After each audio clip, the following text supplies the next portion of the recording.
મહેનત તો મેં તો ઓછી કરેલી છે, એટલી બધી મારી મહેનત નથી, પણ પાછળ સ્કૂલ, અમારા ટીચર્સ અને મારા મમ્મી પપ્પાની ખૂબ વધારે મહેનત હતી. અને અત્યારે 12th આર્ટ્સમાં મેં 99.72 PR મેળવેલા છે અને હું મારા રિઝલ્ટથી ખુશ છું. ઘરમાં તો સપોર્ટ વધારે જ છે. મને ક્યારેય કોઈ એમ જ કીધું છે કે તું જે વિચાર ને એમાં આગળ વધ અને અમે તને ક્યારેય રોકશું નહીં. ના, પપ્પાનો પૂરો સપોર્ટ હતો અને અમે સામે કાંઠે રહીએ, ત્યાંથી મૂકવા તેડવા બહુ મોડું થતું, ટાઈમ મેનેજમેન્ટ અઘરું પડતું, તોય મારા પપ્પા હંમેશા મને મૂકવા લેવા ગમે ત્યારે આવું. બસ એ જ સપનું છે કે હું બસ થોડાક ઓછા વર્ષ, 2-3 વર્ષમાં જ આ બધું મુકાવી દઉં અને ઘરની આર્થિક સ્થિતિ હું સંભાળું.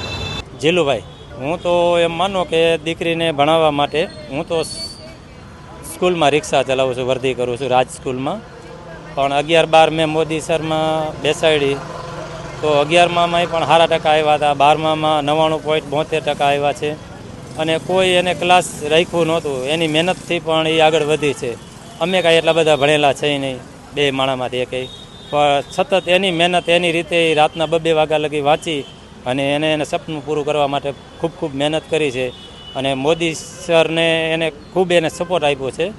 એ દીકરીને સર ટીચર બધા માટે એને કાયમની માટે કાંઈ પણ ભૂલ હોય તો રાતે 2 વાગે પૂછવાની છૂટ હતી કે કાંઈ પણ તારે શીખવું હોય તો એ મોદી સરે એને બહુ એના માથે ધ્યાન દીધું છે. અમે તો દીકરીને બીજું તો શું, એને છેલ્લે મૂકવા તેડવામાં રિક્ષાનું નહોતું મેળ પડ્યું તો હું વર્ધી કરતાં કરતાં એને વહેલો એની બેનપણીની ઘરે મૂકી આવું. ત્યાંથી એની બેનપણીની 2 નિશાળે જતી, પાછો બપોર 1-1.5 વાગે મારું કામ અહીંથી પતી જાય, હું એને તેડવા આવતો. એવી રીતના એની મહેનત મેં 2-3 મહિના છેલ્લે એક રિક્ષામાં આવતી એમાંથી ઉતરી ગઈ હતી, પછી રિક્ષા બીજી નહોતી મળી છેલ્લે 2-3 મહિના માટે.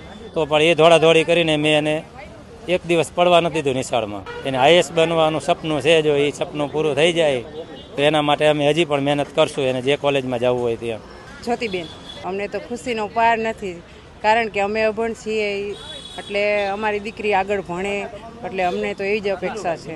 મહેનત તો દિન રાત મારી દીકરી, બસ એને એક જ કે મારા પપ્પાને રિક્ષા છોડાવી છે, મારા મમ્મીને આરામ થઈ જાય, નોકરી આવી જાય તો UPSCની તૈયારી કરવી છે. દિન રાત 2-3 વાગ્યા લગી વાંચતી હતી અને વગર ટ્યુશને સ્કૂલે એને પપ્પા મૂકવા તેડવા જતા અને પછી મોડું થાય ને તો એ બેઠી રહી અહીંયા, બસ મારા પપ્પા લેવા આવે પછી હું UPSCની તૈયારી કરવી છે. અમારો દિન રાત એના બસ તું ભણ્યા રાખ, તારે ઘરની કાંઈ ચિંતા નથી કરવાની, અમે ગમે એમ કરીને તારે ફીનું પૂરું કરી દેવું, દિન રાત મહેનત કરીને, પણ તું ભણ્યા રાખ, તું ઘરનું ટેન્શન લે માં એમ ક્યારેક ક્યારેક ચિંતા કરતી હોય ને. સાંજ સમાચાર ફેસબુક પેજને લાઇક કરો, વિડીયો શેર કરો અને વધુ વિગતવાર સમાચાર માટે sanssamachar.net વિઝિટ કરો.